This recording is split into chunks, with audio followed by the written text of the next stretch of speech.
네, 오늘 본문 말씀 누가복음 13장 31절 35절 말씀 공부하겠습니다. 오늘 말씀을 나눌 제목은 갈 길을 가야 하리니 라는 제목이죠. 갈 길을 가야 하리. 제가 부제목을 조그맣게 달았는데 성령의 일을 분별하는 법 이렇게 했어요. 왜 그러냐면 이따가 본론 이렇게 얘기하다가 보면 나오겠지만 갈 길을 가야 하는 것은 맞는데 어떤 갈 길이 맞는 건지 알아야 가는 거지 아무거나 맞다고 따라갔다가는 그게 마귀의 일인지 하나님의 일인지 하다 보면 그래 되는 거예요.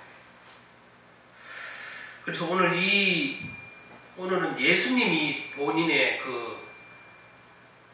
맡겨진 마지막 사역을 이제 공생의 거의 마지막에 다다라서 갈 길을 가야 하는 그 장면이에요. 그래서 예수님은 그리스도의 사역을 완성을 위하여 오늘 그렇게 제자들에게 선포하는 그런 말씀입니다. 본론을 좀 말씀드리기 전에 우리나라 일제시대를 한번 생각해 보면 신사참배에 반대하던 목사님이 우리가 기억하기에 몇 있죠. 몇 있는데 그 중에서도 주기철 목사님, 손양 목사님이 대표적이죠. 오늘 주기철 목사님을 한번 말씀드리고자 하는데 주기철 목사님이 일본 경찰에게 2번이나 체포되어서 7개월 동안 고문을 받고 또 풀려난 후 또 2번이나 잡혔다가 풀려났는데 1939년도에 보면은 2월 첫째 주 주일에 그분이 평양 산정현교회에서 마지막 설교를 하셨다고 기록되어 있어요. 그 마지막 설교에서 설교의 제목이 뭐냐면 5 종목의 나의 기원이라는 제목으로 마지막 설교를 하셨다고 해요. 주기철 목사님이. 그 5가지가 뭐냐? 5가지 나의 기원인데 그 5가지가 뭐냐? 첫째는 죽음의 권세를 이기게 하여 주시옵소서. 둘째, 장기의 고난을 견디게 하여 주시옵소서. 이 장기라는 것은 긴 기간을 얘기하죠. 이 뱃속의 장기를 얘기하는 게 아니라 장기놀이 하는 그런 장기라는 게 아니라 장기의 고난을 견디게 하여 주시옵소서. 세 번째, 노모와 처자와 교우를 주님께 부탁합니다. 노모, 모친이겠죠. 나이 든 모친과 처자식이겠죠. 처자와 교우들을 주님께 부탁합니다. 이렇게 했고, 네 번째는 의에 살고 의에 죽게 하여 주시옵소서. 의에 살고 의에 죽게 하여 주시옵소서. 5번째, 내 영혼을 주님께 부탁합니다. 이렇게 5가지 큰 제목으로 5 종목의 나의 기원이라는 설교 제목을 가지고 설교를 하셨다고 해요. 그 중에서도 4번째, 제가 말씀드렸지만 4번째, 의에 살고 의에 죽게 하여 주시옵소서 라는 그 내용을 이제 설교 본문으로 들어가서 설교 본문에 어떻게 구체적으로 주기철 목사님이 말씀하시냐면 의에 죽고 의에 살게 하여 의에 살고 의에 죽게 하여 주시옵소서. 이걸 이제 본문에서 설교 본문에서 이렇게 설교를 하셨어요.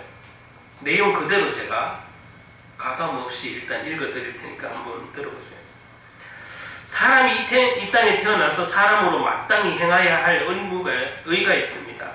나라의 신민이 되어서 충절의 의가 있고 여자가 되어서 정절의 의가 있고 그리스도인이 되어서 그리스도인으로서의 의가 있습니다. 그래서 제갈 공명은 무너지는 한 나라를 붙잡고 오장원에 쓰러질 때까지 궁극진세 사이후이 죽기까지를 애썼습니다. 더구나 우리야 그리스도를 위하여 그 교회와 그 의를 붙잡고 궁극진세 사이후이 죽도록 충성해야 합니다. 이게 이제 본문 말씀이에요. 주기철 목사님이 그 의에 살고 의에 죽게 해달라는 그 설교 내용에 그렇게 돼 있다는 거예요. 사람이 나라에 대한 의가 이러하거늘 그리스도인이 되어서 주님 향한 그 일편단심을 얘기하는 거겠죠. 사드락 메삭 야벳느고는 신앙의 그 큰 뜻을 붙잡고 풀무불에 뛰어들었고, 다니엘도 이스라엘의 정신을 품고 사자굴 속에 들어갔고 그랬죠. 예수를 사랑하여 풀무불이나 예수를 사랑하여서 사자굴에 들어간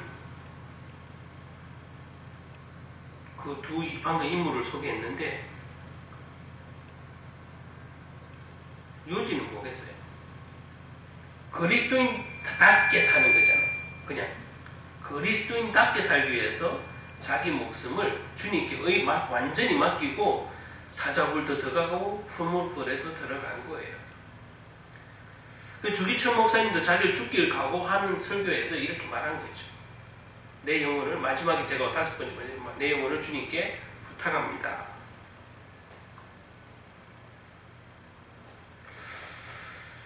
우리가 잘 아는 그 스데반도 목회자가 아닐지라도, 스데반 집사도 돌에 맞아 죽으면서까지 그 자기를 쳐 죽이는 원수들을 향하여 저주를 한 게 아니라, 저들을, 그죠? 자기가 무슨 짓을 하는지 모르니까 불쌍히 여겨달라고 말하고 죽었죠.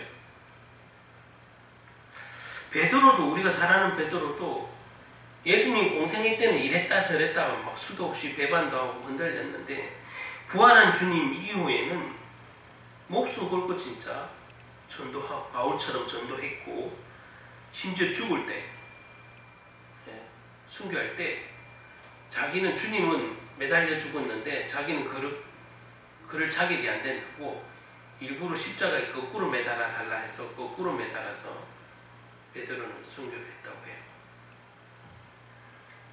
그게 뭐 대단하다 안 대단하다를 떠나서, 여러분 이들이 한 지금 신앙의 이 성경의 인물들을 보면 주님이 계시건 안 계시건 그리스도인 싹게 살려고 했던 게 최종적인 자기 삶의 목적이었고 사명이었던 거예요. 그냥 환경과 상관없이 나는 그리스도인답게 살아야 된다. 그 의에 살고 의에 죽다 이는 거는 하나님 뜻에 살고 하나님 뜻에 죽는다 이 얘기잖아요. 그 의는 기독교인으로서.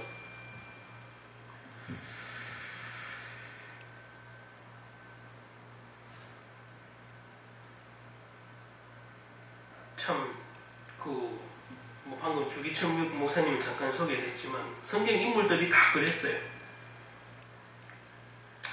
당시에 대부분 기독교는 신사참배를 동의했고, 큰 교단들이 다 동의했고, 신사참배가 국민의회라는 그냥 그 예식이라는 거기에 동의를 하고, 이건 우상숭배가 아니라고 스스로 위로를 하면서 이 기독교의 가장 부끄러운 일인데 신사참배를 허락을 했죠.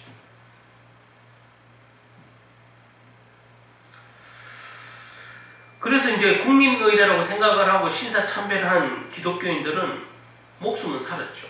당연히 감옥에 갈 일도 없고 목숨은 살았고 고통도 안 받고 고문도 안 받았겠죠. 같은 기독교인이지만, 같은 일제시대에 살았지만 신사참배를 했다면 고통도 안 받고 고난도 안 받고 감방갈 일도 없고 그렇게 자기 생명은 연장하면서 별로 뭐. 그러니까 교회는 다니지만 신사 참배만 하면 되는 거거든. 그러면 되는 거예요. 그런 그리스도인들이 많았던 시절이 있잖아요. 그걸 합당화하면서. 근데 주기철 목사님과 손양 목사님은 신사 참배를 끝까지 거부를 하면서 그것은 우상숭배다 라는, 그건 단순히 고집이 아니죠. 성경에 그냥 성경에 있는 대로 자기의 믿음을 거기에 그냥 주님께 모든 것을 던진 거죠. 참 쉬운 듯 하지만 쉽지 않은, 세월이 지나갈수록 바른 그리스도인이 무엇인지, 진리를 따라 사는 것이 무엇인지, 오늘 제가 서론에서 주기철 목사님을 말씀드렸지만 손양원 목사님도 마찬가지고 원수를 사랑하는 대표적인 분이시기도 하고, 그 분들의 신앙의 그 절기를 지킨, 의를 지킨, 하나님의 의를 지킨 그들은 이 땅에 사는 동안은 고통이 없고 핍박이 없고 어려웠지만, 하나님 입장에서 봤을 때 누가 하나님을 기쁘시게 했냐 이 말이에요.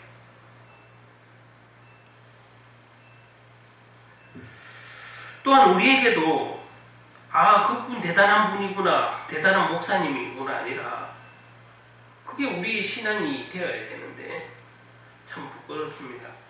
저도 마찬가지고, 이 땅에 많은 그리스도인들이 바른 그리스도인이 돼야지라고 말을 하는데 그렇게 바른 길을, 진리의 길을 따라가기가 넉넉지 않고 전부 자기 생각만 가지고 이게 맞고 이게 진리고 이렇게 얘기를 해요. 자, 오늘도 보면 예수님이 가셔야 할, 그러면 가야만 한 그 길을 얘기를 하고 계시고, 그 길이 무엇인지 아시고 그 길을 올곧게 걸어가시는 장면이 있죠. 오늘 장면이. 오늘 본문이 그 사실을 잘 알려주는데 31절 이렇게 증거하죠. 곧 그때에 어떤 바리새인이 나와서 이르되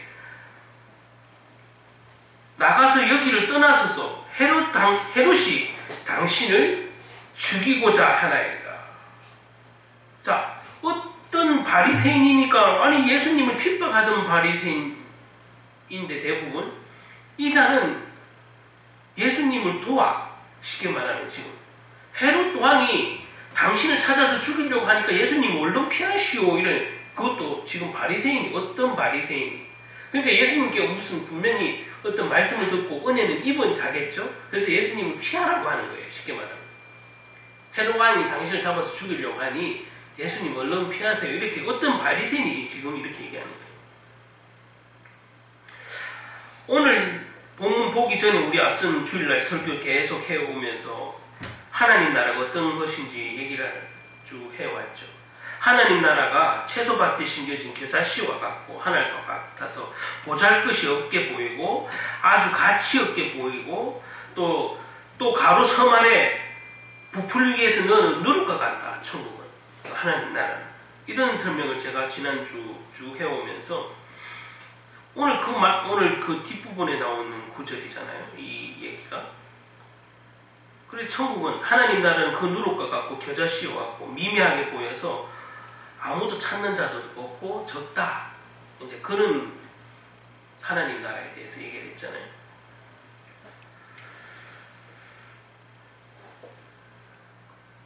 그렇게 겨자씨와 같고 누룩과 같이 별 볼일 없고 가치 없어 보이고 무모해 보이는 겨자씨와 같고 누룩과 같은 하나님의 나라는 미미해 보인다고 해서, 가치 없어 보인다고 해서, 별 소용없다고 해서, 없어 보인다고 해서 하나님의 나라를 위해서 살지 않으면 낭패를 당한다고 분명하신 말씀. 그래서 일을 간다고 표현해, 슬피우며 일을 간다. 내 신앙생활이 그런 허송세월, 낭패하는 세월, 결국 천국에 들어갈 수 없는 생명 없는 신앙생활을 경계하는 말로 주셨는데, 오늘도 여기서 예수님이 말씀하시죠. 지난번에 앞전 구절에 말한 것처럼 하나님 나라를 살기 위해서는 좁은 문으로 들어가길 힘써라, 이렇게 말씀하셨어요. 저절로 들어가면 나 믿으면 그냥 저절로 들어가 이렇게 말씀하셨을 텐데 여기에 뉘앙스가 하나님 나라에 들어가기에 힘쓰라. 좁은 나라로 들어가기, 좁은 문으로 들어가기에 힘쓰라 했어요. 힘쓰라는 것은 단순히 믿으면 너를 그냥 천국까지 내가 집어넣어 줄게라는 개념이 아니라 그 믿음의 그죠? 순종함을 이루는 거죠. 그래서 예수님이 여러 비유한 것 중에 내 말을 듣고 지키는 자가 복이 있다고 그랬어요. 내 말을 듣는 데서 그치면 안 돼. 내 말을 듣고 지키는 자가 복이 있다고 그랬어요. 그것을 반석 위에 짓는 집에, 모래 위에 있는 집에 비유를 하시면서 듣고 지키지 아니하면 모래 위에 지은 집, 듣고 지키면 반석 위에 지은 집. 여러분 이거 다 하는 얘기고 찬송가에 여러 찬송가에 써 있는데도 우리는 이것을 너무 소홀하게 생각했어요. 듣고 아니까 오케이, 난 천국. 듣고 지키는 자라야 되고, 듣고 지키는 자라야 반석 위에 선 믿음이라고 말씀하셨는데, 이 땅에 많은 지금 그리스도인들은 듣고 지키는 자는 적고 전부 듣고 떠드는 자는 많아. 그렇죠? 듣고 지키는 자가 없어요. 거의. 잘 없죠. 그러니까 불신자로부터 존경을 받겠냐고요. 하나님의 얼굴을 먹칠하는 이유도 다 외부가 아니라 다 내부고 다 나부터예요. 내 신앙이 그렇게 듣고 지키는 자가 지극히 적기 때문에 세상 사람들부터 조롱받는 거예요. 물론 영적으로 그들은 마귀의 자녀고 우리는 하나님 자녀라 구박받는다. 그것도 맞지만 불신자도 최소한 양심은 있기 때문에, 그죠? 예수 믿는 자가 저 사람 참 예수님처럼 산다면 칭찬받을 것인데 그렇지 못하잖아요. 제가 조금 격가지는 했지만 어쨌든 오늘 이 보면은 우리 신앙이 그렇게 듣고 지키는 자가 많지 않는 시대에, 듣고 떠드는 자는 자기 지식은 막 나는 하나님에 대해서 이렇게 알고 떠드는 자는 많은데 듣고 지키는 자가 적다. 듣고 지키는 자가 반석 위의 믿음이라고 했고,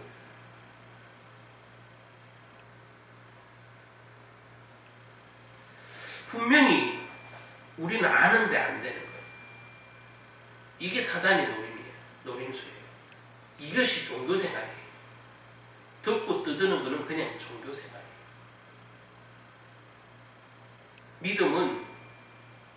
믿음이라는 것은 우리의 믿음의 고백과 함께 순종이 반드시 동반되는, 함께 일한다고 했어요. 함께. 믿음은 행위랑 함께 일을 한다. 여러분 생각해보세요. 차가 있는데 아무리 성능이 좋은 차, 외형도 좋고 성능도 좀 삐까뻔쩍한 차가 있어도 굴릴 기름이 없으면 말짱 도루묵인 거예요. 가야 차지. 아무리 좋은 차면 뭐 하겠냐고. 슈퍼카면 뭐 하겠냐고. 가야 차지. 신앙도 내 믿음 그렇게 내 하나님에 대한 지식 자랑하고 신학적 지식 자랑하고 경험 자랑해도 넣어서 가야지. 가야 차고 가야 차인 것처럼 믿음도 고백만 장황하게 아는 지식을 넣어놓는다고 믿음이 아닌 거예요. 움직여야지. 믿음대로 움직여야지. 그게 진짜 믿음이에요. 그게 반석 위에 선 믿음이에요. 그렇지 않으면 모래 위에 지은 집이라고 예수님이 분명히 말씀하셨잖아요. 우리는 근데 그 모래 위에 짓는 집을 전혀 의식을 하지 않는 채 그냥 살아요, 사실은. 그래서 예수님을 안다는 거에 대부분 그치고 그 아는 것을 자랑하는 거에 그치고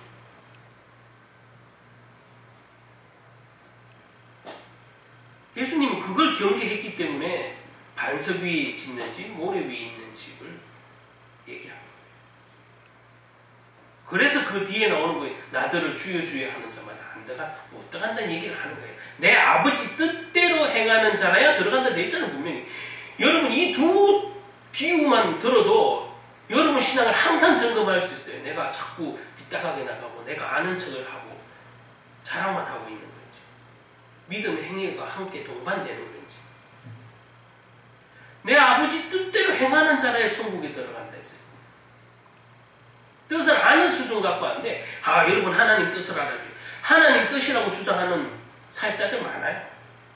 근데 지 뜻인지 하나님 뜻인지도 모르고 그렇게 주장하다가 예?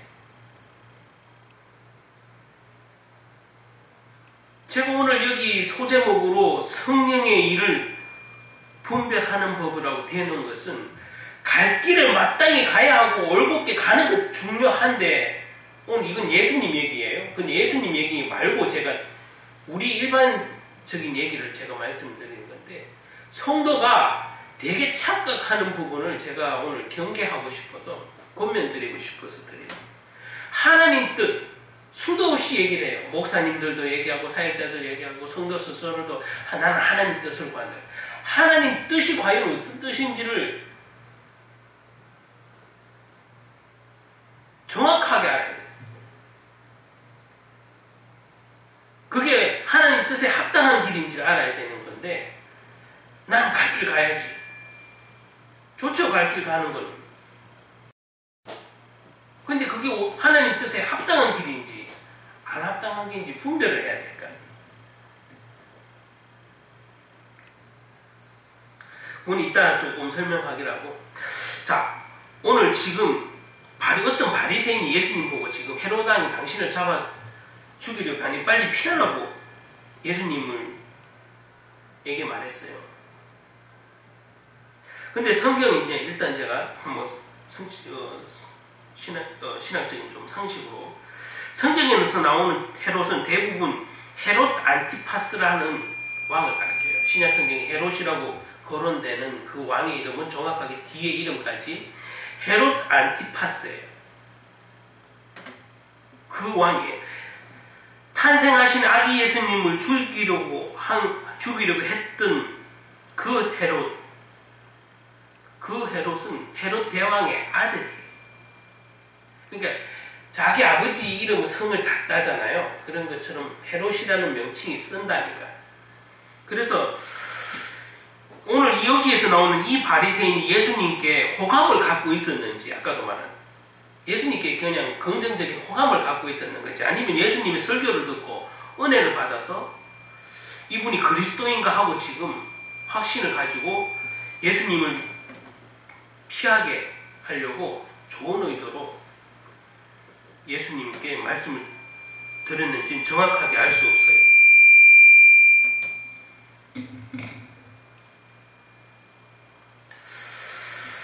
근데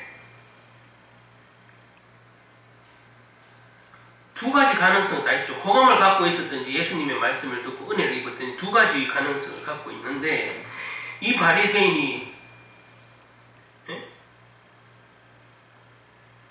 예수님을 지금 다른 지옥으로 가기를 권하는데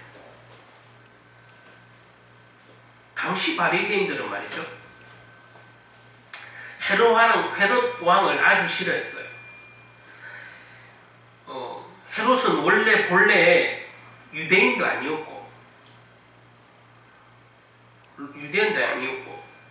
로마의 앞잡이로서 이스라엘을 통치하는 총독이었거든요. 그러니까 이 바리새인들은 싫어했죠. 그리고 바리새인들이 헤롯의 이름을 빌어서 예수님을 내어 쫓으려고 또 했어요.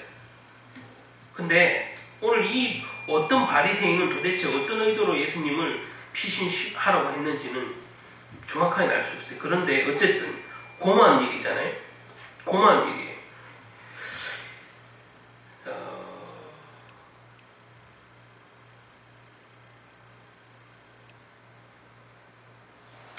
헤롯이 예수님을 죽이려 한다는 이 말은 사실은 예수님을 내어 쫓기 위해서 바리새인들이 잔머리를 썼을 수도 있어요. 오늘 이 자가 어땠는지 정확하게 모르겠는데 그 당시에 예수님을 헤롯도 싫어했지만 예수님을 싫어하잖아요. 예수님을 어쨌든 내어 쫓으려고 이 헤롯이라는 이름을 빌어서 예수님을 이 성에서 내어 쫓으려고 거짓으로 당신을 죽이려고 하니 이 성에서 빨리 떠나시오 라고 했을 수도 있다는 거예요. 정말.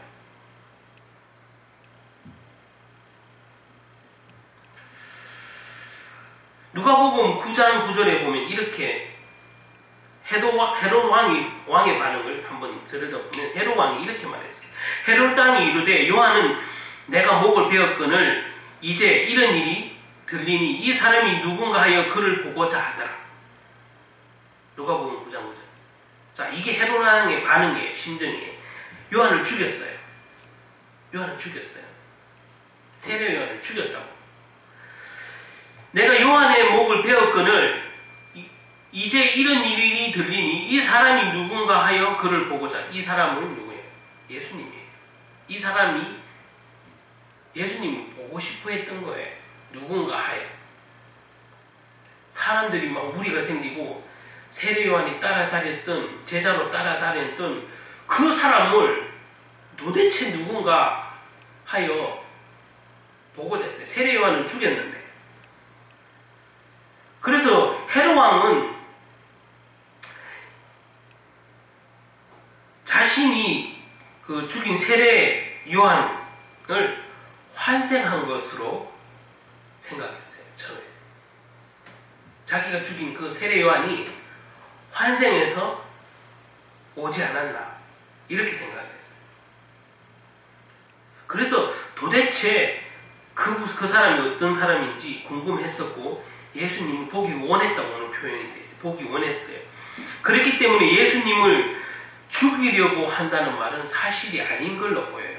이 정황상. 그래서 이 바리새인이 헤롯 왕이 당신을 죽이려 합니다. 이 성에서 떠나십시오. 예수님 말한 거는 은혜를 받아서 그런 말 했으리라기보다는 예수님을 싫어하니까, 자기들도 싫어하니까 내어 쫓으려고 헤롯 왕의 이름을 빌어서. 오늘 보면 9장 9절에는 분명히 예수님이 어떤 사람인가 싶어서 헤롯 왕이 보고 싶어 했다고 저렇게 기록되어 있거든요. 그런데 예수님은 또 헤롯 왕에 대해서 예수님은 이런 말씀을 하신 적이 있죠. 헤롯 왕이 당신을 죽이려고 한다는 말을 듣고 예수님은 이런 반응을 보였어요. 오늘. 그죠? 뭐라고? 여우라고. 헤롯 왕을 여우라 했어요. 여우라 지칭했어요. 헤롯 안티파스는 자신의 동생의 그 부인이었던 헤로디안과 그 눈이 맞아서 동생의 아내를 취했어요. 자신의 아내를 삼았단 말이에요. 동생의 아내를. 그러자 세례 요한이 그것을 비난했어요. 헤롯 왕을. 어떻게 동생의 아내를 눈이 맞아서 취해가고 당신이 이 이스라엘을 다스리는 왕이라 할 수 있냐. 세례 요한이 따진 거예요. 쉽게 말하면. 그러니까 세례 요한이 눈에 가시니까 세례 요한은 별로 사역도 사실 못하고 이 헤롯 안티파스라는 이 왕에게 의해서 처참하게 살해를 당했어요. 목에 베어. 예수님께서 그래서 그 세례 요한을 죽인 그 헤롯 안티파스 헤롯 왕을 오늘 여우라고 지칭해요. 여우. 왜냐? 로마에 앞잡이면서 또 이스라엘을 다스리는 왕으로서 그 교활함이 예수님 눈에 보이니까 예수님은 그를 그냥 여우다 이런 표현을 하셨어요. 어떤 바리새인이 피하라는 말에도 불구하고 예수님이 당신이 가셔야 될 길만 오늘 설명을 했어요.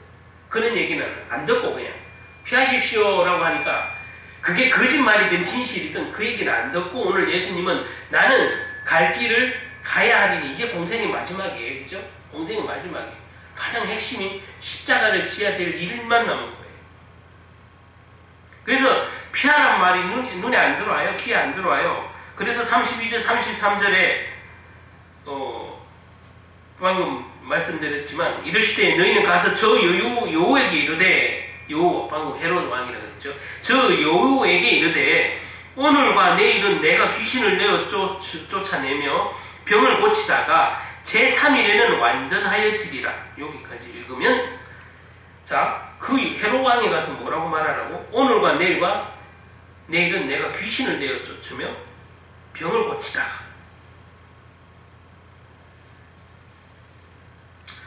오늘과 내일 그리고 모레가 무엇을 의미하는지는 뭐 신학자들마다 조금 해석이 달라요. 그런데 보편적으로 문자적으로 보면 그날과 그 다음 날에 현재 계신 곳에서 사역을 하시고 3일째 헤롯이 다스리는 지옥으로 간다고 문자적으로 보여져요.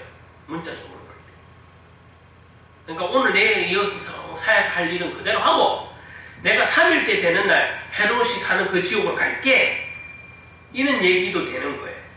근데 이건 문자적인 해석이고 영적인 해석으로 보자면 상징적인 영적인 모습으로 보자면 자, 오늘은 현재를 의미하고 내일은 예루살렘에 가는 기간을 의미하고 모레는 십자가에 죽으시고 모레는 부활하셔서 사역을 완성하는 기간. 오늘, 내일, 모레. 이렇게 상징적인 영적으로 그렇게 이해할 수 있을 거예요. 그러나 중요한 것은 이 말씀이 어떻게 해석하든지 앞에 문자적으로 해석되든지 영적으로 해석되든지 간에 예수님은 오늘 어떤 바리새인을 준 예수님 피하십시오의 그 말은 그 외부의 소리는 눈 하나 깜짝 안 한다니. 쉽게 말하면 그 외부의 소리. 내 몸 하나 살겠다고 아유 피해야지. 저 바리새인 너무 고맙구나. 저런 바리새인도 있네. 이래야 되는데 예수님은 나 같으면 그랬겠는데 나를 살려주네. 바리새인이 다 싫어하는 건 아니구나. 나를 피하라고 하네. 아유 고맙네. 뭐 그럴 수 있잖아요. 나 같아도 그랬겠는데. 자, 그는 외부의 소리가 중요한 게 아니라 예수님은 자기 공생애를 묵묵히 그 남은 3일을 해야 되겠다고 얘기를 하시면서 오늘은 내가 병도 고치고 그죠?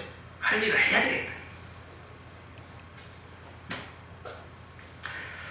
예수님은 그 사역의 길을 완성해 간다는 것일 거죠.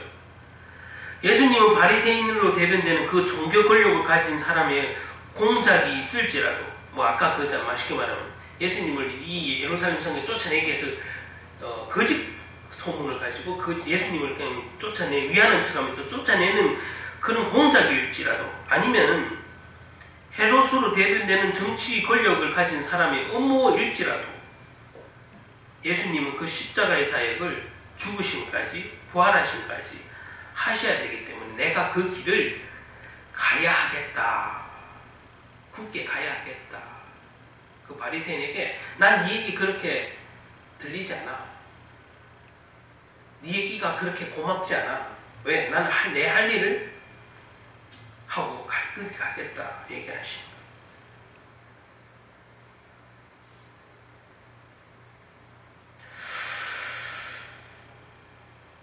아까도 말한 그런 헤롯의 그 바리새인들의 예수님을 위한 척하면서 쫓아내려고 하는 작당하는 일이라면, 공작이라면, 몰아내려고 하는 술책이라면 예수님은 오히려 그들을 안타까워하셨어요. 34절, 35절 이렇게 다시 증거하죠. 예루살렘아 예루살렘아 선지자들을 죽이고 내게 파송된 자들을 돌로 치는 자여. 자, 그 예루살렘아 예루살렘아는 그 예루살렘 전체를 얘기하는 그 중에서도 종교 지도자들을 얘기하는 그들이 선지자들을 죽이고 내게 파송된 자들을 돌로 치고 그 예수님의 제자들을 자꾸 잡아서 죽이는 일을 하는 거겠죠. 자, 암탉이 제 새끼를 날개 아래서 모음과 같이 내가 너희의 자녀를 모으러 한 일이 몇 번이냐. 이 얘기는 암탉이 자기 그 계란 알을 부화시키기 위해서 자꾸 끌어당겨서 품으려고 하듯이 내가 죄인된 너희들을 뭐 바리새인 포함해서 너를 자꾸 품으려고 하는데 너희는 어찌하여 나를 거부하냐 이 말이에요. 이게 안타까워서 하는 얘기예요.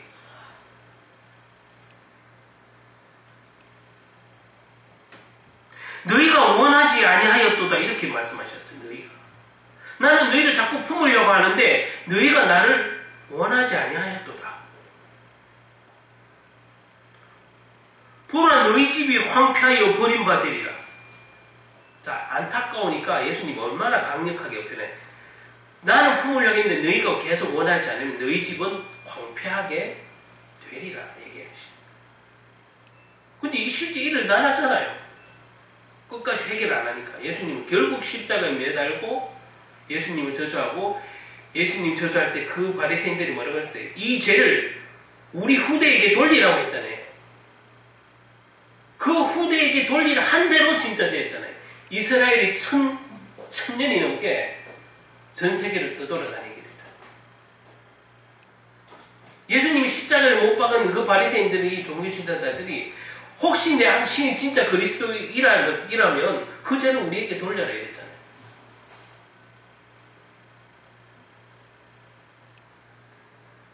자, 너희 집이 황폐하게 버림받으리라. 내가 너희에게 이르노니 너희가 주의 이름으로 오시는 이를 찬송하리로다 할 때까지 나를 보지 못하리라 하시니라. 너희가 주의 이름으로 오시는 이를 찬송할 때까지는 그렇다 이 말이에요. 그죠? 주님을 재림하시는 날까지 회개치 아니하면 끝까지 너희들은 지옥 백성일 것이고, 내가 주의 이름으로 오시는 그때 나를 찬송함으로 받는다면,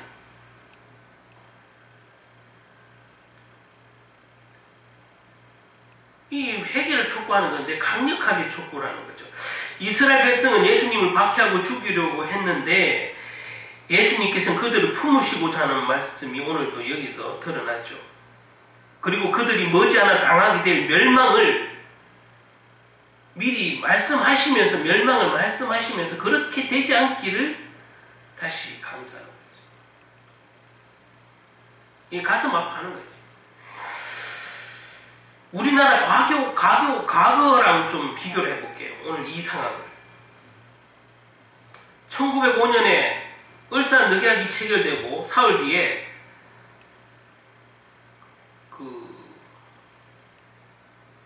월요일이었는데 황성신문이라는 그 신문의 언론인 장지연 선생이 논설을 실었는데 그 제목이 우리 국사 시간에 배웠던 아마 기억날 거예요. 시랴 방성대복이라는 제목을 논설을 달았어요. 시랴 방성대복. 이 말은 뭐냐면 그냥 그 글자 그대로 이날 목노와 통곡하노라. 을사늑약을 체결한 것을 목노와 엉엉 통곡한다 이 말이에요. 이 나라가. 지금 제가 이 말씀을 왜 드리냐. 예수님도 지금 곧 닥칠 멸망이 코앞에 있는데도 회개치 않고 예수님을 거부하였으니, 나를 원치 하였으니 황폐해지리라는 예언까지 던지시면서 돌아올 것을 가슴 아파한다는 거죠. 어떤 면에서는 예수님은 지금 방금 제가 우리 을사늑약 이후 시랴 방성대복이라는 그 통곡한다는 내용처럼 예수님도 사실 이 통곡하는 심정으로 이스라엘의 회개를 촉구하는 거죠. 예루살렘은 70년에 로마 제국에 의해서 함락됐어요. 그 이후로 이스라엘 백성은 1948년 독립하기까지 1900년 동안 방황하면서 전 세계를 떠돌아다녔어요. 나라도 없이. 1900년. 나라 없는 백성이 됐어요. 그것을 생각하니, 미래를 내다보는 예수님이 생각하니 예수님이 얼마나 견딜 수 없을 만큼 마음이 아프겠냐고요. 하나님이 택한 백성이 회개치 않고 1900년을 나라도 없이 떠돌아다닐 걸 생각하니까 예수님이 마음이 아프겠어요? 안 아프겠어요? 예수님이 통곡할 일이에요.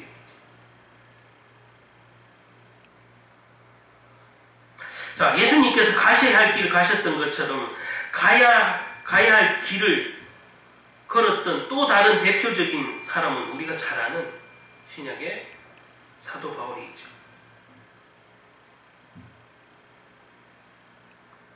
그는 예수를 믿는 사람을 잡아들이는 자였는데, 그리고 가장 앞장서던 자였고, 가장 종교인 중에 종교인이고, 바리새인 중에 바리새인이고, 로마 식민권을 가지고, 학식도 가지고, 뭐 다 가진, 쉽게 말하면 다 가진 엘리트였잖아요.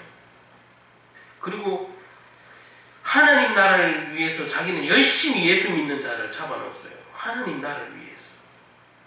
그렇죠? 하나님을 위해서 열심히 잡아넣은 거예요. 다른 일을 위해서 열심히 잡아넣은 게 아니에요. 하나님을 모독한다고 해서 신성모독죄로 예수 믿는 자들을 다 잡아넣었거든요. 그러니까 하나님의 일을 위해서 다 잡아넣은 거예요. 그러던 그가 예수님 다메섹으로 가다가 부활하신 예수님을 만나서 사실은 그때 눈이 멀었어요. 눈이 멀어서 사흘 동안 먹지도 마시지도 못했어요. 예수님을 만난 이후에. 사흘 동안 먹지도 마시지도 못했는데, 여러분도 이제 들으면 알겠지만, 아나니아라 하는 사람 집에 가서 제자를 통해서 그의 눈에 비닐이 떨어지고 난 후에 다시 볼 수 있게 됐어요. 그러니까 3일 만에 눈에 비닐이 떨어진 후에. 그 이후에 예수님을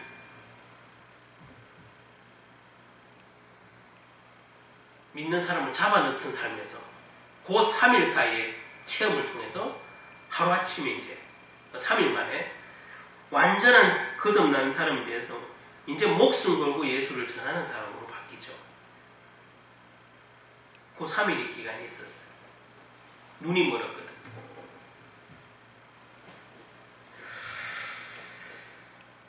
그래서 우리가 다 알다시피 주님을 위해서, 주님 전도를 위해서, 선교를 위해서 1차 전도 여행, 2차 전도 여행, 3차 전도 여행까지 했고, 그것을 다 마치고 예루살렘으로 왔을 때 거기서 체포되어서 제수의 몸으로 다시 로마로 끌려가서 그곳에서 순교의 피를 흘렸어요. 자, 이게 지금 바울의 삶이에요. 바울이 3차 전도 여행을 마칠 쯤에 가이사라 우리 다 많이 들어봤죠. 가이사라는 빌립의 집에 머물게 됐는데 3차 전도 여행 때 그때 제가 오늘 부제목으로 설명하는 것을 여기서 제가 설명하려고 여기까지 왔어요. 자, 잘 들어보세요. 그때 아가보라 하는 선지자가 있었어요. 빌립 집사 집에 머물렀는데 아가보라는 선지자가 있었어요. 아가보라는 선지자가 와서 바울의 허리띠를 풀더니 바울 자신의 손과 발을 묶었어요. 그리고는 말하기를 이렇게 말했어요. 바울에게. 성령님께서 내게 말씀하기를 이 띠의 주인을 예루살렘에서 이렇게 묶어서 이방 사람에게 넘겨줄 것이다 라고 말했습니다. 그러니까 이 아가보라는 선지자가 성령님께서 친히 나에게 예언하기를 알려주시기를 바울 선생님을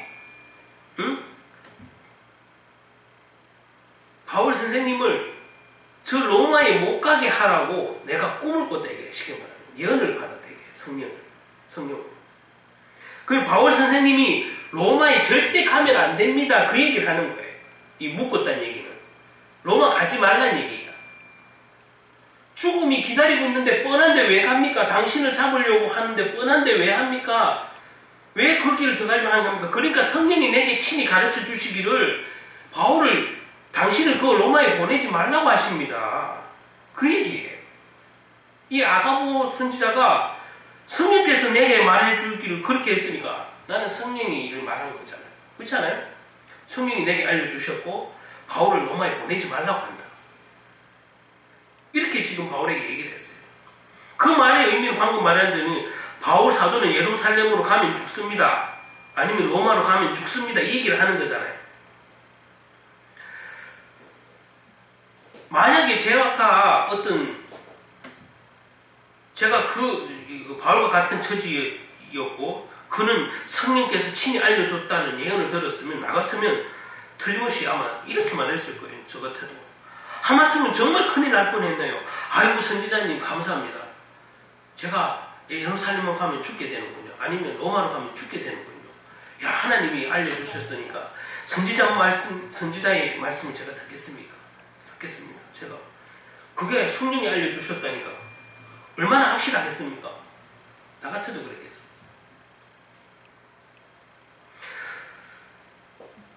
성령님께서 다행히 환상을 보호해 주셔서 저를 살리셨군요. 그 아가보 선지자님을 통해서 나를 살리려고 성령님께서 친히 환상을 보여주셨군요. 이러면서 제가 그 아가보 선지자에게 얼마나 인사를 해야 될 지경이 아니겠어요, 오히려?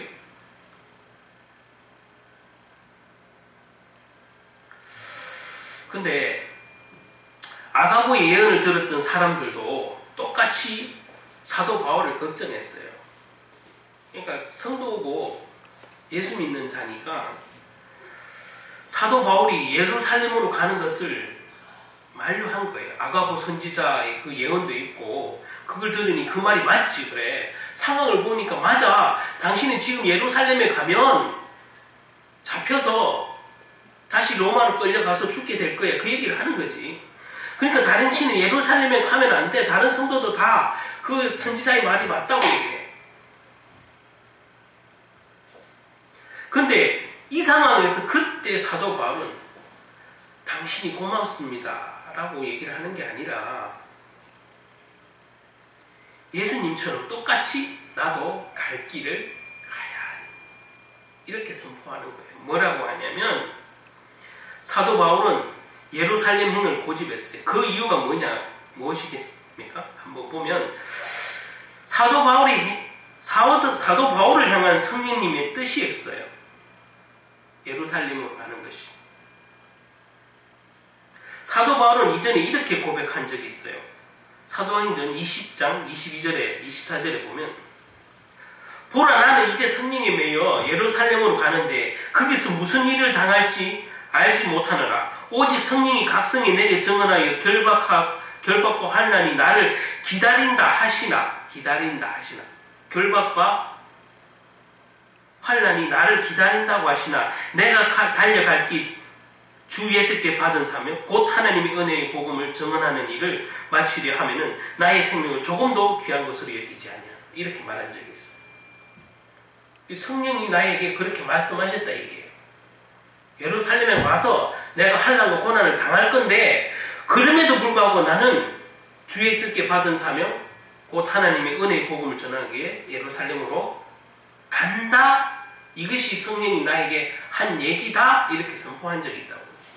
그러니까 아가보 얘기랑 사도 바울의 얘기는 똑같은 예루살렘 얘기고 똑같은 비슷한 환상인데 아가보 선지자도 선지자고 하나님이 쓰시는 선지자고 그럼 성령이 알려줬다 하고 사도 바울도 하나님이 쓰시는 사도고 둘 다 성령이 알려줬는데 내용이 전혀 다르네?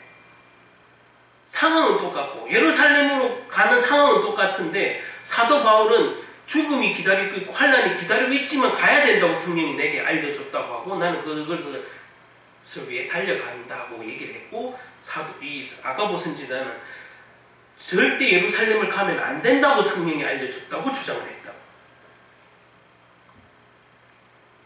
여러분 이런 질문을 생기게 수 있어요. 여러분 이게 바로 믿는 자들이 헷갈리는 부분이에요.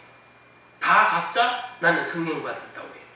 나는 성령이 친히 알려줬다고 해요. 그죠? 똑같이 예루살렘 얘기해요. 사도 바울도 예루살렘 얘기했고 아가보도 성령이 알려줬다면서 예루살렘 얘기한 거예요. 그래 알겠어. 사도 바울을 아끼는 마음은 알겠어. 성도로서. 그런데 둘 다 성령이 알려줬는데 왜 이렇게 다를까? 이런 질문이 안 생기겠냐고요. 이런 질문이 생기죠. 같은 성령님께서 말씀하셨는데 아가보 선지자에게는 이렇게 말씀하셨고 사도 바울에게는 이렇게 말씀하셨어요. 예루살렘에 대해서. 아가보 선지자를 통해서는 가면 안 된다고 성령님께서 말씀하셨다 하고 사도 바울을 통해서는 예루살렘이 고난과 환난이 기다리고 있지만 너는 가야 된다고 사도 바울에게 말씀하셨다고 하니 정반대되는 얘기를 하는데 서로 다른 결론이 나잖아요. 그러면 누가 맞고 누가 틀린 겁니까? 분명히 성령이 하신 예언이라는데. 그러니까 다른 성령이니까 아니지. 아가부 선지자가 하나님 쓰시는 선지자가 맞는데 이단이 아닌데, 그러면 아가부 선지자에게 역사하신 그 성령님은 딴소리 하시는 거니까. 그러면 이쪽 성령 따로 있고 저쪽 성령 따로 있는 건가? 도대체 뭘 성령이 그런 말하고자 했던 건가? 이게 성령이 하신 일은 따로 있는데 해석의 차이인 거예요. 자, 같은 예루살렘을 꿈을 꿨는데 정황상 보면, 그 시대의 정황상 보면 아가부 선지자 말이 100% 맞아요. 잡히면 죽어요. 예루살렘 가면 잡혀서 죽어. 그럼 100% 맞는 얘기야. 그리고 사도 바울을 아끼서 하는 얘기예요. 다른 군중들도 사도 바울 보고서 예루살렘 가지 말았다고. 그런데 이것을 오늘 지금 생각을 해보면 성령님께서 똑같은 상황을 보여주는데 결과가 왜 다르냐? 예루살렘이라는 그 상황은 똑같은데 결과가 왜 다르냐? 이것은 두 사람의 해석이 서로 달랐던 거잖아요. 두 사람의 해석이 뭐가 달랐냐? 아가부 선지자는 바울 선생이 예루살렘에 올라가면 고난을 당하게 되는구나. 그러니까 가면 안 된다고 이해된 거예요. 그 환상을. 근데 사도 바울은 동일한 상황을 보고, 예루살렘 상황을 보고, 아, 예루살렘으로 가면 저러한 고난을 받는데 누군가는 가야 하는구나. 그런데 예수님께서 바울아, 네가 갔으면 좋겠구나 라고 말씀하셨다고 사도 바울은 사명을 받았단 말이에요. 고난이 기다리고 있는 건 맞는데 사도 바울아, 네가 가라, 네가 가면 좋겠구나, 이걸 예수님께 받았다고 해석을 한 거예요. 같은 예루살렘 상황을.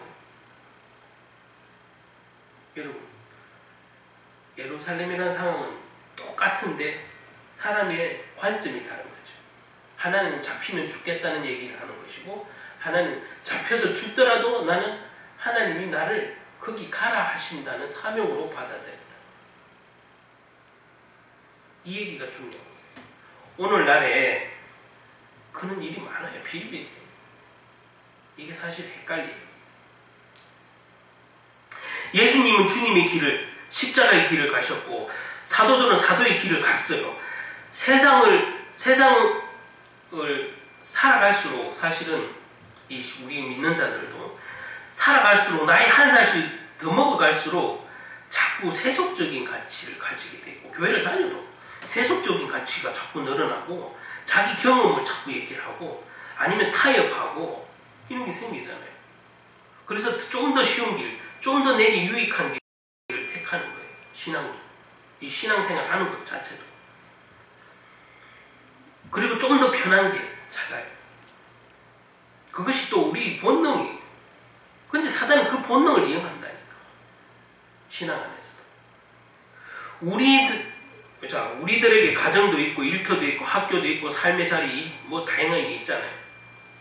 거기에서 우리가 걸어야 할 그리스도인의 길이 있어요. 그 길을 걷는 것이 결코 쉬운 일은 아니에요. 방해꾼이 일단 있으니까. 이 사단이라는 방해꾼이 교묘하게 우리를 속이기 때문에 쉬운 일은 아니에요. 그러나 우리는 주님의 종이라거나 우리가 주님의 백성이거나 이렇게 일컬음을 받으려면 그 길을 굳굳이 가야 되는 거예요. 오늘 사도 바울과 아가보 선지자의 모습을 보면 요즘 우리나라 모습하고 비교가 돼요. 같은 상황을 두고 두 진영이 너무 다른, 180도 다른 얘기를 하고 있어요. 두 진영. 좌우 이념 대결이 심해진, 좀 잠잠했었는데 이렇게 심해지게 된 건 뭘까요? 예전보다 북한에서 간첩을 많이 보냈을까요?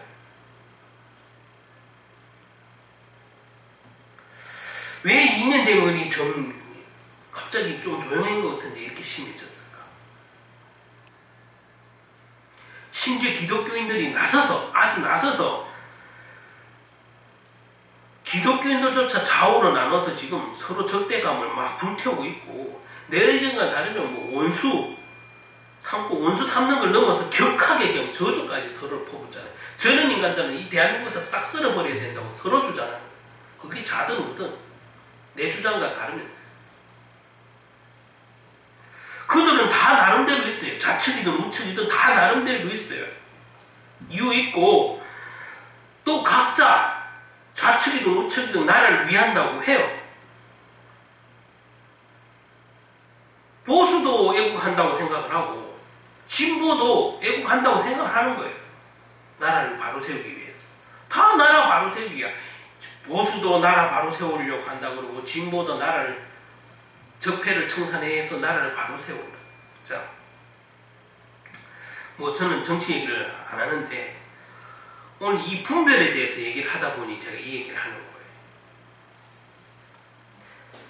심지어 이념 대결에 기독교인들이 요즘 나서서 하는데, 과연 이게 기독교인이니까 나라를 살려야지 이렇게 주장을 하면서 해요. 자, 그게 좌든 우든 다 하나님 일을 위해서 한다고 해요. 이 나라를 바로 세우고 그리스도인으로서 하나님 일을 하기 위해서 나는 이 일을 하는 거다. 집회 현장에 나오는 거다. 뭐 저는 일이 있다고 생각을 해요, 일단. 그런데 같은 기독교인들끼리 좌파, 우파를 나누는 게 맞습니까? 그거부터 묻고 싶어요. 예수를 구주로 생각을 할 뿐만 아니라 믿고, 확실하게 믿고, 그렇게 신앙생활을 하는 사람이라면 내 생각과 다르다고 해서 저쪽은 종북좌파, 저쪽에는 매국노, 일제들의 앞잡이, 친노, 친일, 친일파, 뭐 이런 식으로. 아니, 같은 하나님의 성령을 믿고 같은 신앙생활을 정상적으로 한다면 그것 때문에 상대를 죽일 만큼 저주를 하고 욕설을 퍼붓고 그러겠습니까? 같은 성령이에요.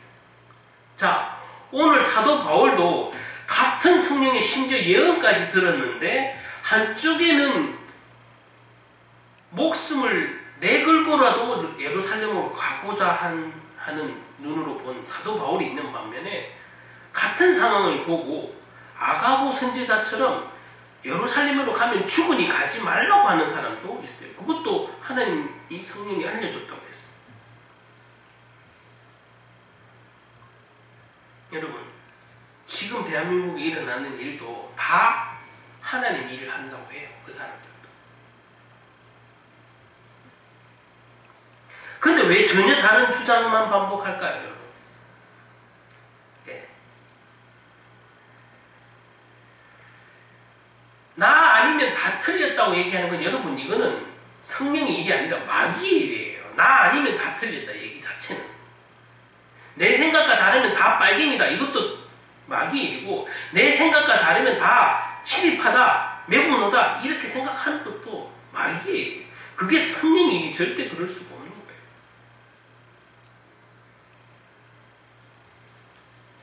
견해를 다루는 것을 인정을 해야 되는 것이지, 뭔가 그 접점을 찾아야 되는 것이지.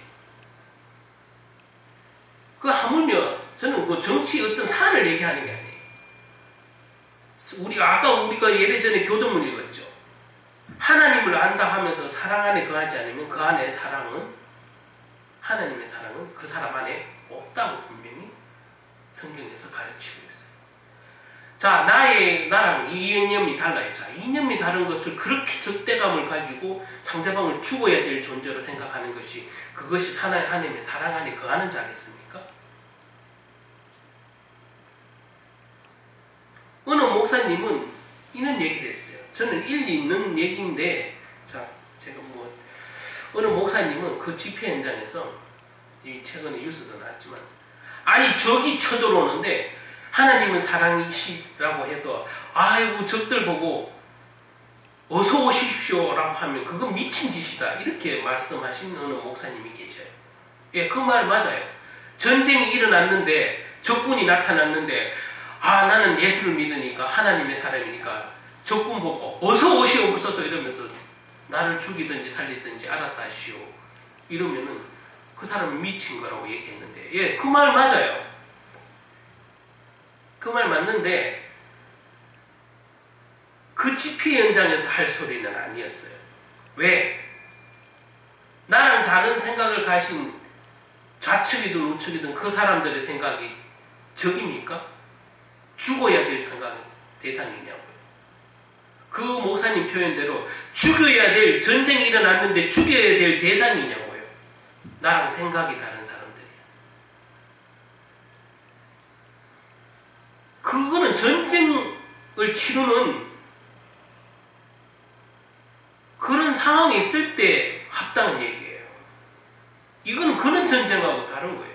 어떻게 한 나라에서 이념이 다녔다고 이런 식으로 사람들을 없어져야 될 대상으로 생각을 하고 저주의 대상으로 생각, 공격의 대상으로 생각, 쳐 죽여야 되는 대상으로 생각.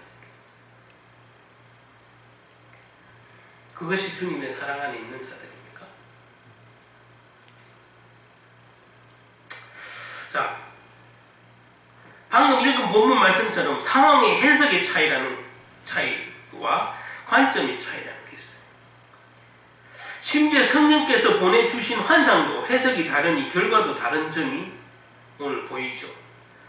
우린 철저히 복음적인 세상관을 가지지 않으면 영적인 눈이 없으면 내가 해석하고 싶은 대로 해석한다는 사실이에요. 하나님이 성령으로 계시해줬어도 그것을 내가 해석하고 싶은 대로 했잖아요. 그래서 아가보 같은 해석을 하고 한쪽은 바울과 같은 해석을 하는 거예요.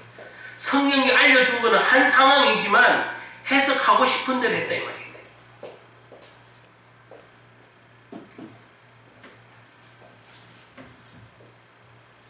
내 생각, 내 이념, 내 경험을 가지고 말하지 하나님의 시선으로 보지 못해서 일어나는 거예요. 똑같은 환상을 보고 예언을 알려줬는데 아가보 선지자는 예루살렘 가지 마세요라고 해석을 해버리고 사도 바울은 아닙니다. 하나님이 예수님이 나보고 가라 합니다. 잡히더라고. 그 누가 더 복음적인 세상 관점을 가졌냐는 드러나는 거죠. 같은 계시를 받았는데 해석이 차이. 근데 이게 왜 차이냐? 복음적인 영적인 관념으로 보면 바울과 같은 해석이 가능하고 아가보 같은 육의 눈으로 보면 아가보 해석이 맞아요. 그렇죠? 오늘날에도 지금 저 집회 현장에서 좌우로 나눠서 저러고 있는 사람들 중에 자칭 리더라는 자들 중에 나는 하나님 일을 하고 있습니다. 막 강력하게 선포하면서 나를 따르라고 얘기하면서 이 나라를 살리는 길은 하나님이 내게 명령하신 일이라면서 자기 가야 된다고 자기가 영웅처럼 선포하는 그 사람 속에 과연 이런 성경의 관념, 성경적 입장에서 하나님의 시선에서 본 해석이 맞냐 이 말이에요.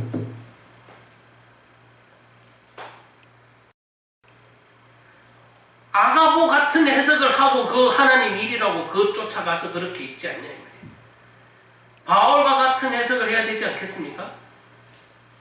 하나님의 일이라고 다 같은 일 하나님이 아니에요. 분별을 어떻게 하냐가 문제인 거예요. 똑같은 환상을 봤는데 왜 바울이 같은 해석이 나오고 아가보 같은 해석이 나오고 있어요. 오늘날 대한민국을 보면서 어떤 좌측이든 우측이든 그 리더하는 사들 속에 기독교인 중에 그런 영의 눈이 있냐 이 말이에요. 성경적. 나는 목사니까? 목사 말고요. 나는 뭐 어떤 기독단체의 대표니까? 아니 그거 말고요. 영의 눈이 있냐고요. 하나님의 사명에 보는 관점, 하나님이 보시는 시선의 관점이 있냐고요. 다 내가 해석하고 싶은데. 심지어 누가 이런 얘기 하더라고, 최근에. 그 개혁을 얘기하는데, 한국 교회는 개혁해야 됩니다. 나를 개혁하고, 나도 개혁하고, 교회도 개혁하고, 뭐 개혁의 방향도 내가 하고 싶은 대로 기도해. 개혁, 변화해야 된다고 주장을 해. 변화해야 된다고 주장하는 그 변화의 내용도 내가 변화하고 싶은 내용대로 변화하고 싶어. 하나님이 원하는 대로 변화가 돼야 되는 것이지, 내가 변화하고 싶은 대로, 내가 원하는 모양대로 변화하는 것은 아니에요. 근데, 심지어 한국교회에서 변화, 개혁 외치는데 왜 이러냐? 내가 원하는 대로 개혁을 하고, 내가 원하는 대로 변화하고자 해서 그렇다, 이 말이에요. 하나님이 원하시는 개혁을 해야 되고, 하나님이 원하는 나의 변화, 개인의 변화, 가정의 변화, 교회의 변화, 이 나라의 변화가 일어나야 되는 것이지, 내가 원하는 방향대로 이 나라가 변하고, 내가 원하는 대로 가정이 변하고, 내가 원하는 대로 교회가 변하면 그게 되겠어요? 그게 하나님 기뻐하실 일이래요.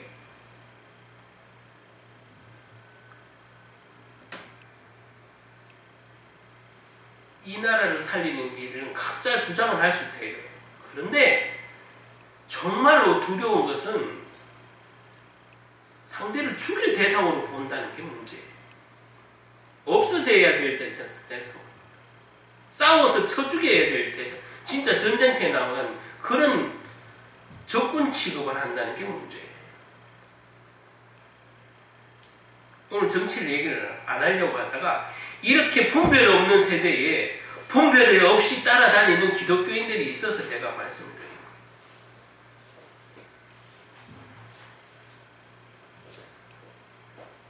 누가 영웅처럼 보이십니까? 아, 그분 따라가면, 야, 그분 교계 지도자니까 영웅처럼 보이십니까? 영웅 할아버지라도 바울과 같은 복음적인 시점, 영적인 시점이 아니면 틀린 거예요. 그분이 뭐 교회계 지도자가 아니라, 목사가 아니라 뭐라도. 그 사람이 영웅이 되고 이 나라를 살릴 영웅처럼 보이지만, 이 나라를 살리는 사람은 그 사람이 아니에요. 하나님이지.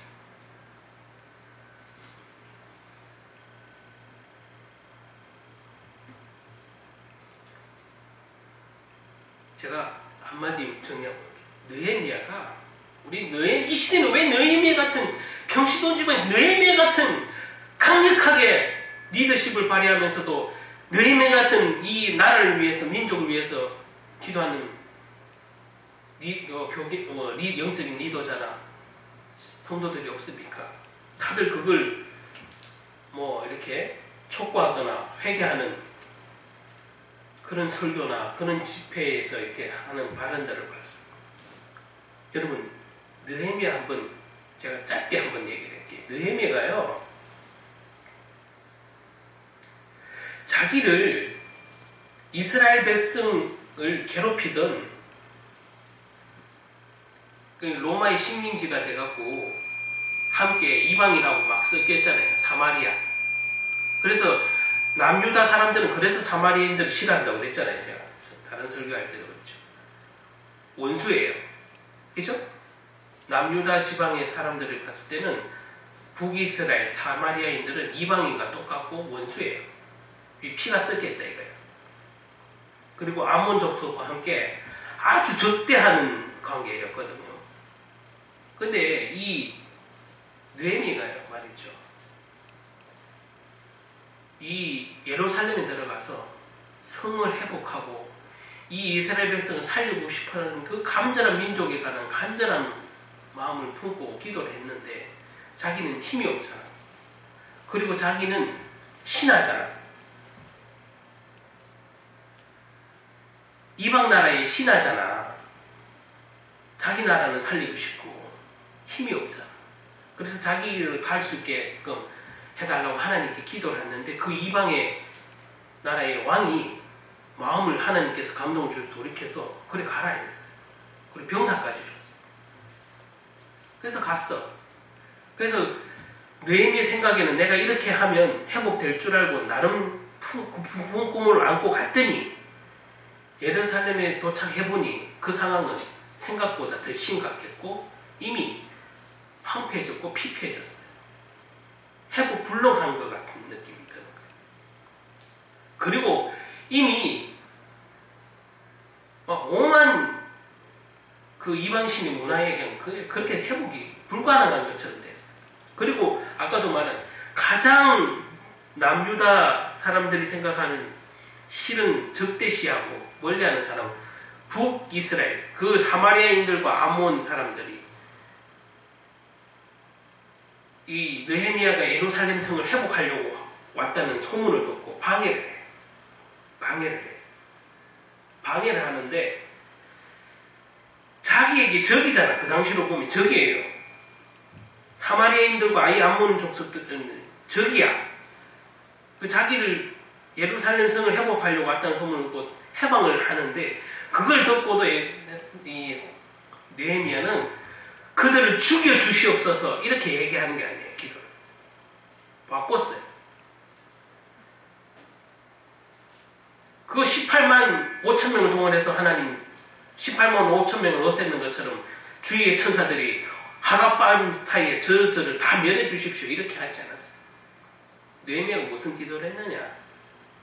주님 뜻이거든 하시고 주님 뜻이 아니거든 하지 말옵소서. 제겐 이 성을 살릴 그게 힘이 없습니다. 오직 주님께 있으니 주님이 이 예루살렘을 살리시든지 죽이시든지 쉽게 말하면 에스더부터까지 살리시든지 죽이시든지 주님 손에 있습니다. 저 암몬, 사마리아 저 사람들이 문제가 아닙니다. 주님 도와달라. 주님 도와주십시오. 저들을 오늘 예수님처럼 품는 기도를 했어요. 그런데 오늘날 나라를 위한다고 구국 기도해야 하는 사람들 대부분 모습이 뭐예요? 상대를 쳐 죽여 주시옵소서 이렇게 기도합니다. 느헤미야 당하고 싶다며. 사도 바울 당하고 싶다며. 강단에서는 그렇게 선포를 해놓고 오늘날 자칭 나라를 위하고 한다는 기도한다는 사람들이 편갈라서 상대를 죽이겠다고 그렇게 뛰어드는 게 그게 나라를 위하고 성경에서 배운 인물의 수준이 그 수준입니까? 성경에 그런 사람은 없어요. 사도 바울 같은 사람이 되어야 되지 않겠습니까? 느헤미야 같은 사람이 되지 않겠습니까? 심지어 자기를 돌려 쳐 죽이던 스데반 집사 같은 사람 말로는 닮고 싶다며 배우고 싶다며 왜 우리는 배우고 싶고 닮고 싶은 사람의 일은 안 따라하면서 나라를 위한다고 믿음 있는 척하냐 이 말이에요. 그게 성령의 일입니까? 성령의 분별이 여기 없는 거예요. 제가 오늘 부제목을 단 이유가 있어요. 갈 길을 똑바로 가야 하고 진리를 가야 하는 거지만 내가 가는 그 길이 진리의 길인지 복음의 길인지 하나님의 눈 시선을 바라보는 길인지 그거는 보지 않고 내 유익과 내가 원하는 계획 방향과 내가 원하는 변화의 방향을 끌고 가는 게 그게 진리의 길이고 가야 될 길을 가는 것입니까? 그것은 내 갈 길이 아니에요. 그건 성령의 길이 아니에요. 저와 여러분이 진짜 하나님 일을 하고자 할 때 잘 분별하셔야 돼요. 거기에 사단이 틈단다니까. 거기에 우리 분별력을 익혀야 한다니까. 교훈을 하게. 이 나라를 살리고 싶고자 하는 마음은 자나 오나 똑같을 거예요. 나도 그거 인정해요. 그런데 그걸 행하는 방법에 의해서 사단이 개입한다 이 말이에요.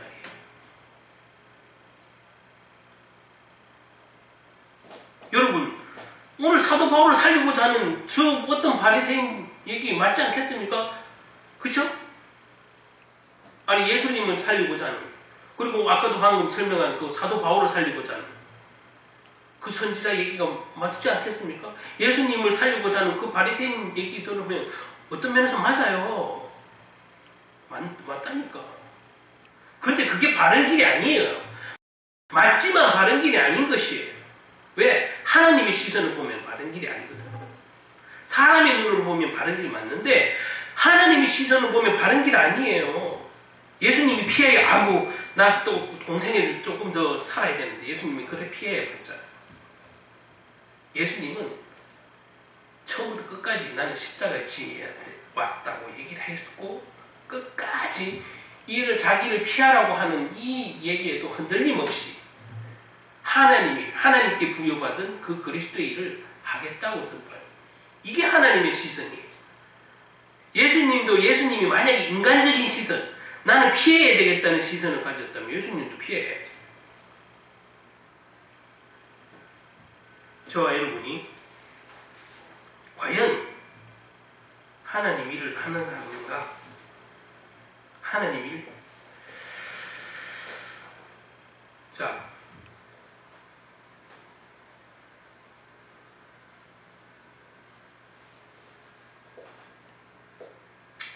우리는 온 세상을 창조하시고 다스리는 그리고 사랑하시는 하나님을 믿는 그리스도인들입니다.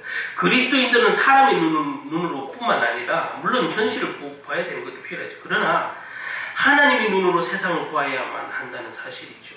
그리고 하나님께서 우리로 하여금 지금 이 대한민국에서 태어나게 하셨고 저와 여러분 이 땅에 살게 하셨어요. 각처에. 이곳에 살게 하셨을 뿐만 아니라 대한민국에서 사는 동안 대한민국의 그 권세를 누리고 살도록 하신 거예요. 우리 대한민국을 지금 지금까지 그랬지만 지정학적으로 중국, 일본 사이의 위치에 있어서 여러 수많은 전쟁과 어려움을 겪었어요. 자, 우리는 그리스도인이에요. 그 세상과 함께 살아요. 그러면 세상 사람들로부터 수없는 많은 공격을 받아요. 가치관의 혼란도 받아요. 하나님께서 요나 선지자를 니느웨로 가게 하셨어요. 니느웨는 북이스라엘 국권을 유린하고 수탈하고 반복하면서 자행하던 결국은 나라를 망하게 한 원수의 나라 시리아 제국의 수도에 니느웨 요나 보고 가라 한 것이 하나님. 니느웨를 쳐다보기도 싫은 요나를 보고 하나님은 니느웨로 가라고 했어요. 그리고 가기 싫다고 도망가다가 풍랑 맞아서 물에 빠져서 고래 뱃속에 나갔죠.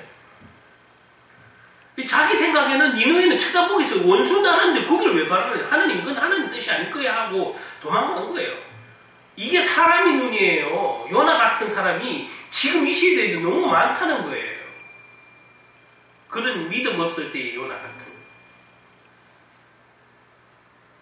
사람의 시선으로 보는 요나가 되면 안 돼요. 그러니까 요나 같은 실수를 하는 거예요. 분별 없이.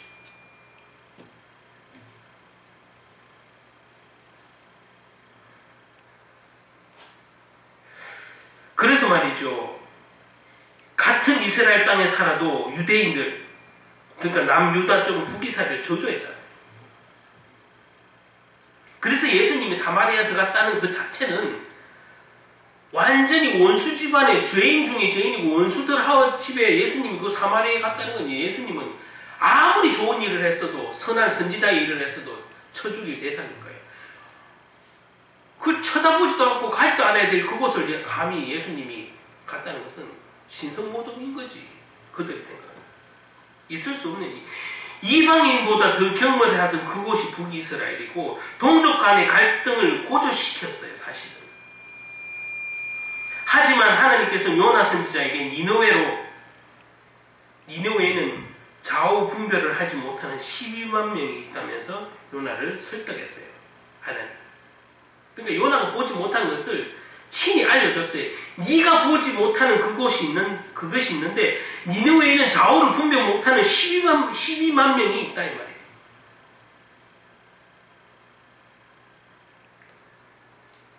우리는 우리나라를 지켜하는 사람들과 동시에 불행한 과거 때문에 일본과 사이도 지금 별로 좋지 않고 여러 문제가 있잖아요. 그래서 일을 오수순하니까 북핵도 있고 다양하죠.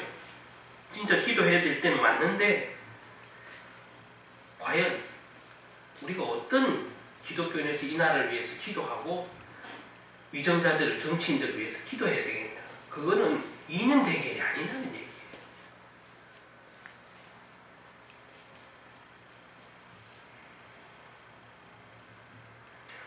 우리가 지금 가야 할 길은 우리의 시선으로 보는 게 아니라 주님의 시선으로 보고 분별해서 이 나라, 이 민족을 위해서 기도해야 될 때라는 것은 분명해요. 그래서 이 나라가 그동안 수천 년 동안 어려웠지만 기독교가 들어와서 이 짧은 100여 년 만에 하나님이 축복을 주셔서 엄청난 경제 성장과 부와 이런 걸 누리면서 또 선교를 세계에서 두 번째로 많이 미국 다음으로 많이 하는 이는 선교 강국이 된 것은 전적인 하나님 은혜인데 이 나라 이 민족이 이렇게 둘로 동족끼리 지금 남한끼리 이렇게 둘로 격하게 갈라지는 것 하나님이 원하시는 것은 아닐 거예요. 그래서 요나와 같은 깨닫기 전에 실수한 요나 같은 선지자들을 따라가면 안 돼요.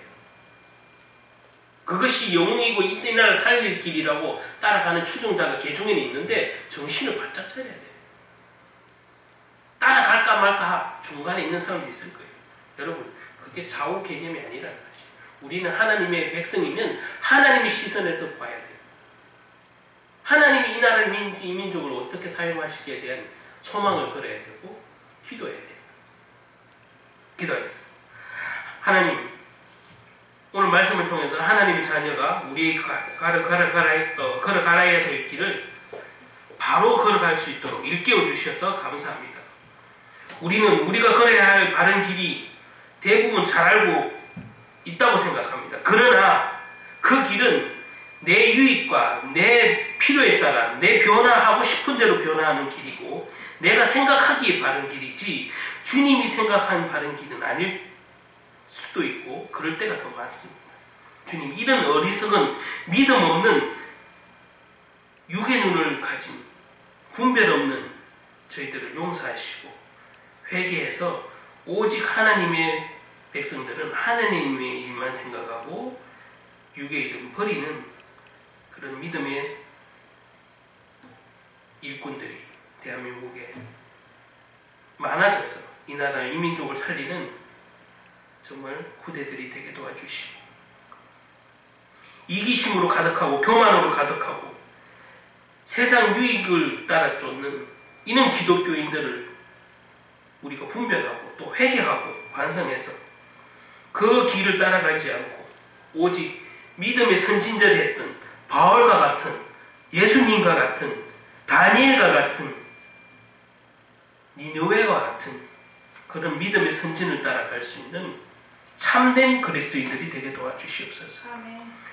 다시는 이 나라가 분열하지 않고 서로 싸우지 않고 총질 칼질하지 않고 이념으로 적으로 삼지 않는 화평의 나라가 하시고 무엇보다 이 시간 우리 자신이 올바른 신앙을 가지고 올바른 분별력을 가지고 이 나라 이 민족을 위해서 기도하는 백성이 되게 도와주시옵소서. 하나님 이 나라를 살려주시고 이 나라가 온 백성이 더불어 예수님 때문에 화평한 나라가 되게 도와주시옵소서. 아멘. 다른 이웃 나라와도 친하게 지낼 수 있도록 그것을 잘 모색할 수 있도록 정치인들에게 지혜와 권능을 주시고 오직 하나님을 두려워하는 정치인들이 많아지게 도와주시옵소서. 우리 후손들이 하나님이 축복하시는 이 땅이 정말 주님 오시는 날까지 복음을 담대하게 전할 수 있는 아름다운 하나님 기뻐하시는 나라가 되게 도와주시옵소서. 예수님 이름으로 기도합니다. 아멘.